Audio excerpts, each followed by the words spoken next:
Oke, balik ke PSR. Kali ini kita akan review film The Call.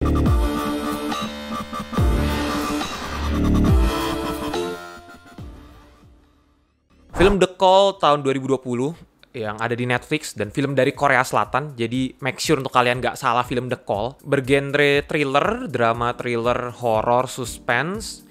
Pokoknya sih inti dari cerita ini adalah dimana ada satu cewek yang bisa kontekan sama orang yang dia ada di rumah itu juga, yang tapi di masa lalu gitu, sekitar 10 tahun lalu. Jadi namanya ceweknya itu Song Yu kalau nggak salah, yang mana berinteraksi ke masa lalu dengan seseorang bernama Jung Sok yang sebenarnya dia dulu tuh tinggal di rumah yang sama dengan dia gitu. Jadi si Song Yu ini akhirnya coba ngulik-ngulik 10 tahun lalu tuh ada apa sih di rumah ini. Jadi dia bisa ngeliat nih di berita-beritanya, oh ternyata di rumahnya dulu begini gitu. Kemudian dia ceritain, lu tuh mau dibunuh loh, lu tuh mau begini, lu tolong dong selamatin bokap gue. Jadi apapun yang terjadi di masa lalu yang si Jung Suk ini lakukan, di masa depan akan berubah. Jadi ketika si Jung Suk ini nyelamatin bokapnya si Song Yu di masa lalu, kemudian masa depannya berubah. Jadi Song Yu ini punya bokap akhirnya, bukan punya bokap, akhirnya bokapnya hidup gitu, hidup di masa depan dan hidup bahagia. Jadi apa yang dilakukan di masa lalu itu impact ke masa depan. Cuma jalan timeline-nya tuh paralel gitu. Intinya sih plotnya seputar itu. Itu mirip banget dengan film US dulu namanya Frekuensi, kalau teman-teman pernah nonton.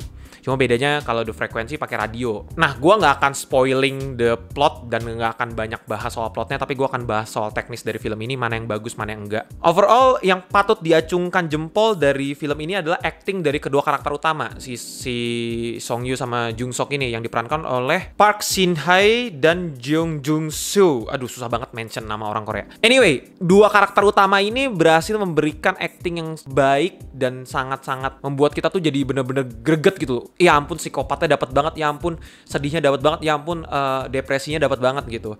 Jadi dua aktor utama ini bener-bener perfect banget lah, top notch banget. Kemudian juga dari sisi sinematografi, bagaimana cara mereka mengambil shot-shotnya itu juga enak banget, bagus banget, nggak seperti tipikal film Korea pada umumnya. Jadi kita bisa ngelihat kalau misalkan si Jung Sok nih yang lagi disorot nih, itu tonnya kan lagi di masa lalu ya, tonnya mulai gradingnya mulai berubah, terus juga tonnya mulai mencekam. Sedangkan ketika balik lagi ke Song Yu yang dimana menggambarkan keluarga yang sangat happy gitu, itu tonnya cerah, bright, dan bener-bener menggambarkan sekali dengan keadaan. Tapi begitu nanti masuk mulai ke third act, di mana si Song Yu tuh udah mulai berada di posisi mencekam, di posisi yang ditekan abis, itu juga berubah tuh sinematografi dan warnanya tuh juga berubah gitu. Jadi benar-benar berhasil ngebawa kita ke film gitu, ngebawa kita ke dalam filmnya.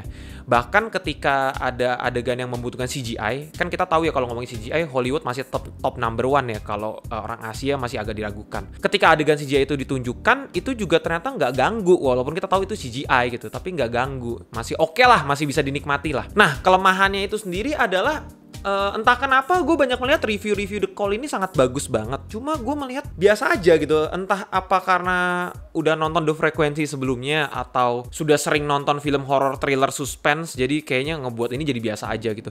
Gue nggak bilang ini jelek, tapi just okay gitu. Banyak yang memang mengkomentari soal endingnya yang plot hole. Tapi menurut gue nggak plot hole sih. Mungkin mereka cukup kurang ngerti dengan paralel timeline yang terjadi aja gitu. Karena gue cukup ngulik soal time travel dan bagaimana waktu berjalan secara dimensi dan fisik, jadi gue mungkin cukup ngerti kenapa arahnya ke sini gitu. Ya paling menurut gue yang agak mengecewakan ya dari tengah ke belakang sih, kayak mulai dragging ini film mau dibawa kemana, terus kayak kenapa sih pilihan-pilihan karakternya memilih untuk seperti ini gitu. Kalau gue jadi dia, kenapa nggak gue giniin?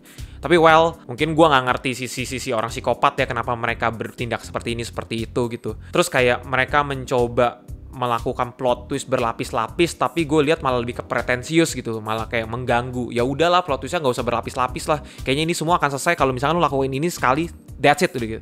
Nggak perlu berlapis-lapis. Jadi kesannya kayak mau membuat kita impress, tapi gue kayak terganggu gitu loh. Gue sungguh terganggu sekali gitu. Tapi again, walaupun terganggu, tidak membuat gue sampai bilang film ini jelek gitu. Just okay, bagus lah gitu, bagus lah. Masih gue bisa rekomendasikan ke orang-orang lah kalau mau nonton film yang ada plot twist dan suspense thriller dari Korea Selatan juga. Jadi overall gue enjoy banget nonton film ini, meskipun mulai dari tengah ke belakang gue agak mulai bosen, tapi masih layak untuk ditonton. Oke, paling gitu aja. Thank you udah nonton. Seperti biasa, komen, like, subscribe. Akhir kata, play it, don't stop, just rewatch. Cut!